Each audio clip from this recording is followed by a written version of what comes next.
rekta mo na. Sige, sa 220. Yan. Oh. Nasaksak yan, di yata. Okay. Ayun na, naka 110 na or naka-bulb na. Ayun, no. Parang kumindat yung dilaw dito, ah.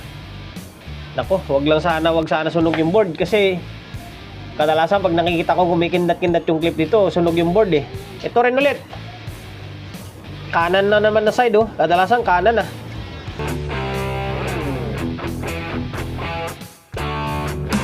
Welcome to my vlog. For today's video, eto, dayo na naman ulit. Huwag kayo mabwisit, ha. Wala eh, ito lang talaga yung ina-upload natin eh. Puro Ace na LX20, LX10 eh.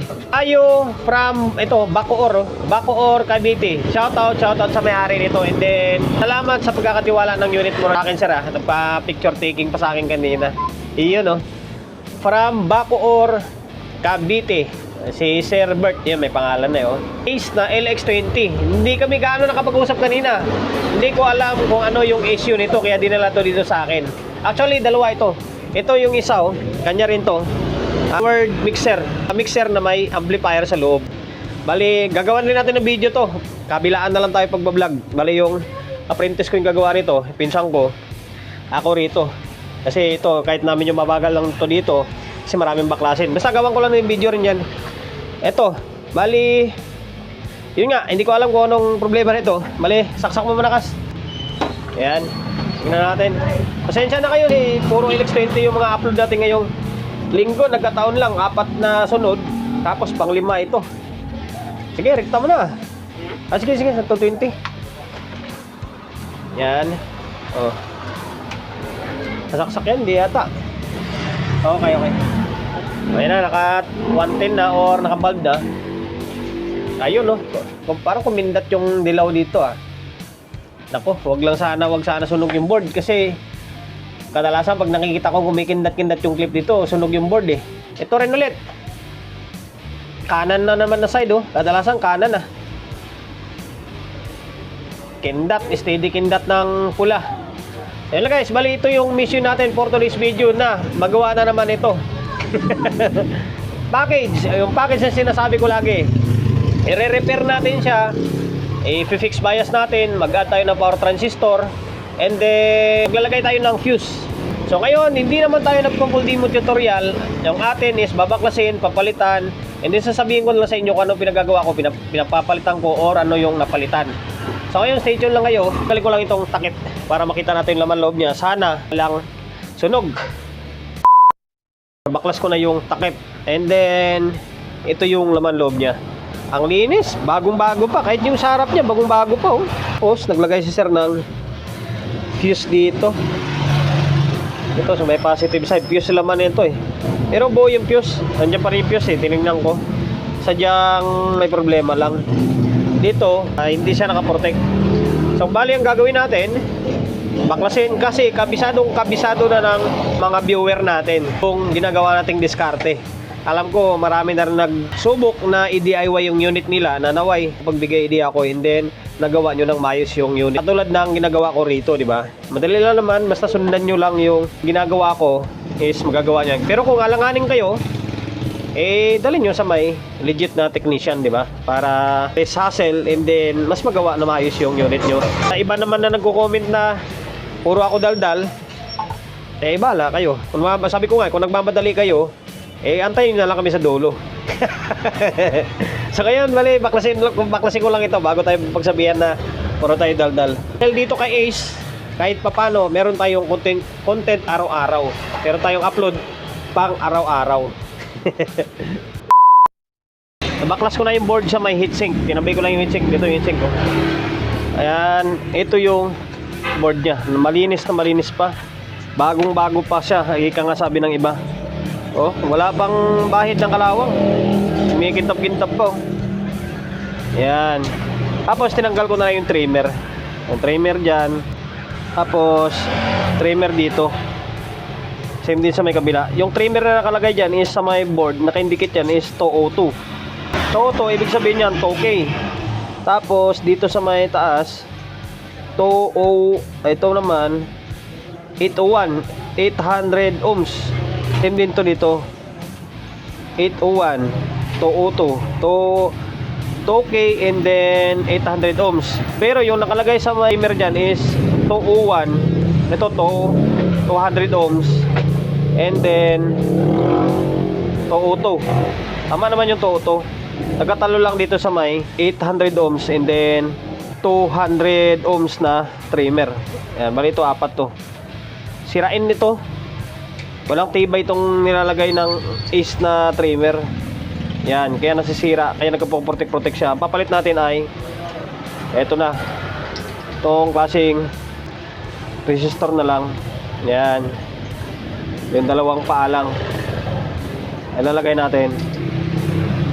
So ngayon, bali, papalitan ko lang ito. Papalit ko lang ito and then agad na ako ng fuse. And then saka tayo magsukat ng voltahe or bias niya. Mali pala ako eh. Dapat kanina pala pinakita ko muna sa inyo na hindi pala normal. Ayan nyo, sa sunod ng mga video natin, papakita ko sa inyo bago ako magpalit ng trimmer. Susukatan ko muna ng voltahe. Yung dito, yung nakaprotect and then yung hindi nakaprotect. Para makita nyo kung ano yung kaibahan nila, bakit siya nakaprotect. Ayan nyo, sa sunod, ipapakita ko. Medyo nakalikta ako ngayon eh. Ngayon ko lang naalala. Ayan nyo, may darating pa naman na Ace nyan. Saka papalit ko lang muna ito and then mag-add ako ng extra na resistor dito. Tapos magsukat muna tayo. Na ilagay ko na yung fixed bias natin. Ito,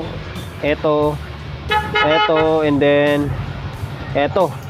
Tapos nag-add na rin tayo ng bloke. Huwag nyo kalimutan yan ha. Pag-add kayo ng power transistor is kailangan 5 rin yan. 1, 2, 3, 4, 5. Sakto, may natira pa akong ganitong klaseng bloke. Parang hindi siya na iba. Yan. Mamaya na natin dagdagan itong power transistor kapag normal na natin yung voltahe or wala na siyang protect. And then yung bias ba, okay na. So ngayon, babalik ko lang to dito sa may casing and then magsukat muna tayo. Saglit lang ha. Balik ko na yung mga kable. Yan. Tapos kabila. So ngayon, sukat tayo. Tingnan natin ha. Tingnan nyo kung mayroon pang protect. Yan. Oh, wala na. Pares wala na, normal na siya oh. Ngayon, magsukat tayo rito.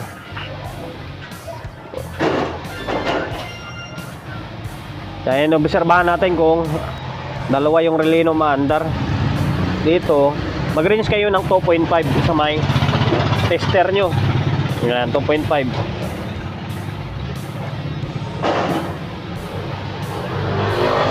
Ay, putik. Wala pala. Kaya pala wala oh, hindi na nakakabit yung nakabunot. Teka lang ha. Balik ko na yung supply, pambira oh. Okay, ulit. Normal naman pa rin eh. Tsaka, ito yung palatandaan no. Kailangan dalawa yung ilaw dyan. Kapag isa lang, hindi andar yan. Dito, yan, dalawa, umiilaw. Kailangan dalawa yung ilaw dyan. Pag isa lang, naku, sasakit yung ulo mo dyan. Ayun. Check tayo. Okay. 2.5. Kailangan mga 0.25 o 0.3 lang ilalabas natin. O, ayan, normal oh. Yan. Dito. Dito. Yan, normal. Ito. Ito parang wala dito ah.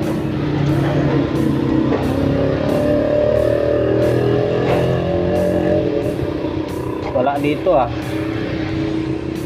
Yan, baka natanggal lang yung bloke. Dito, normal eh oh. Dito. Wala, baka natanggal lang yung bloke niyan. Dito, sa kabilang side, okay. Ito, okay. Then dito. Yan, okay. Okay lahat to dito. Ito lang talaga yung wala oh. Takaw, bakit wala? Oh, baka yung bloke yan sira. Mamaya, ma-check ko naman yan eh. So ngayon, normal na yung bias niya. Wala na siyang protect dito. Ang next na step na gagawin natin ay Maganda tayo ng transistor and then fuse na. Tapos diretso balik sa may heatsink. So, ngayon stay tuned lang kayo. Pasensya na kasi naubusan tayo ng fuse box. Naubusan ako sa dami ng ginawa ko nung nakaraan na Ace. Naubusan ako ng fuse box, hindi pa ako nakabili ng bago na pang-stock natin. Ngayon, ang discarding ginawa muna natin is ganito. Yan, fasten tab. Tapos, ganyan lang, hinang na lang. Same lang din naman yan. Ang kinaibahan lang naman ng ginawa natin discard sa may fuse box is may lagayan lang talaga siya. Ito kasi dihinang ito na okay lang naman. Importante may fuse siya. Tapos, ganyan yung diskarte. Kung wala kayong mabibilhan ng fuse box na tulad ng ginagamit ko, pwede ganito. Or kahit alambre, pwede yan. Alambre na makapal. Ganyan lang gagawin nyo. Papatayo, tapos papatong yung fuse. Tapos hinang-hinang lang. Yan, tapos ito yung binuputol ko sa ilalim. Sa mga laging nanonood ng video ko is kabisado na nila yan. Kumbaga memoryado na nila. Yan. So ngayon ibabalik ko lang itong diode. Babalik na lang natin yung diode. Tapos nakabalik na yung board natin. Balik na sa may heatsink. Tapos yung kanina pala na ayaw walang sukat, sira pala yung ito. Ito maalog, oh. Nahila-hila ito. Oh, yan oh. Sira itong bloke na to, pambira na yan. Ngayon pinalitan ko na siya. So ngayon kumpleto na. Ano pa bang gagawin natin dito? Eh siyempre, babalik na lang yan sa may casing. Babalik ko yung diode. Tapos babalik yan sa may itutornilyo na natin yan. Sabay audio test na tayo. Para matapos na yung walang kwentang vlog natin. Naibalik ko na yung power supply. Yan yung fuse na nilagay natin. Yan, tapos tinornilyo ko na yung board. Yan, nakatornilyo na siya, nakapix na. Tapos yung relay pala, okay pa yung relay. Ito, dalawa, nagte-trigger pa siya. Nasa normal condition pa yung relay. So ngayon, okay, bali to 20 ko na ito. Yan, to 20 na natin. Naka-normal na siya. Music tayo. May yung nakaload pala na speaker is dalawang low. Yan, sa gitna na yan. Tapos audio source natin is siyempre cellphone natin. Yung isang cellphone natin. Ayun, ito. Ito yung channel 1. Mahina, lakasan natin. Mahina yung source natin, yan. Ito.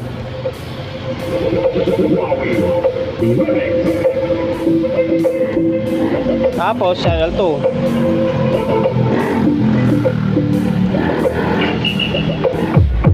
Ito yung naka-clip na naka-protect na channel channel 2. Ayan, okay na siya.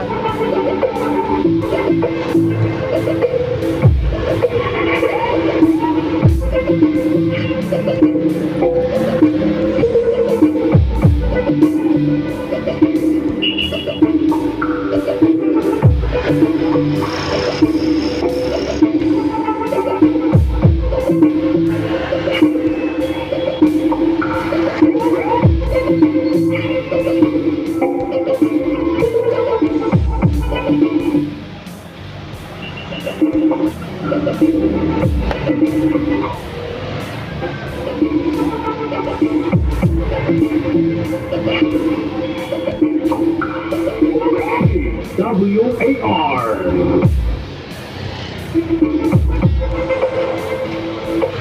Ayun, okay na.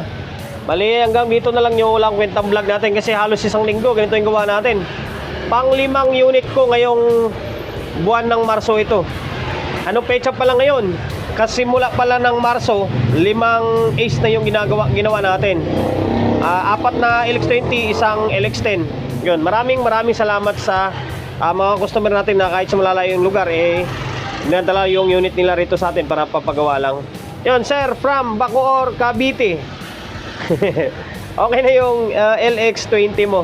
Maraming salamat sa pagkakatiwala ng unit mo rito Ito kay Solid G na kahit malayo dinayo mo pa rito para ipagawa lang. Tapos itong powered mixer mo, ginagawa na rin namin, nagawa na apprentice ko, natulungan ko lang. Abangan nyo na lang din, mayroong video rin naman yan Motion, bago tayo magtapos, siyempre, shop natin, always on the go na, 24/7. Mga gusto magpaparepair dyan, along sa OU, Quezon City, Number 41, Don Julio, Gregorio Street, sa Oyo Road, sa Oyo, Quezon City. Social media pages natin, sa mga hindi pa nakapag-follow, pag-follow, and then simply pakishare ng mga walang kwentang video natin sa my Facebook, YouTube channel. So hindi pa nakapag-subscribe, pag-subscribe, like, share, and then simply pakihit ng bell button sa gilid para updated tayo sa mga susunod na video na i-upload ko. Ingat, God bless, and then peace atin lahat.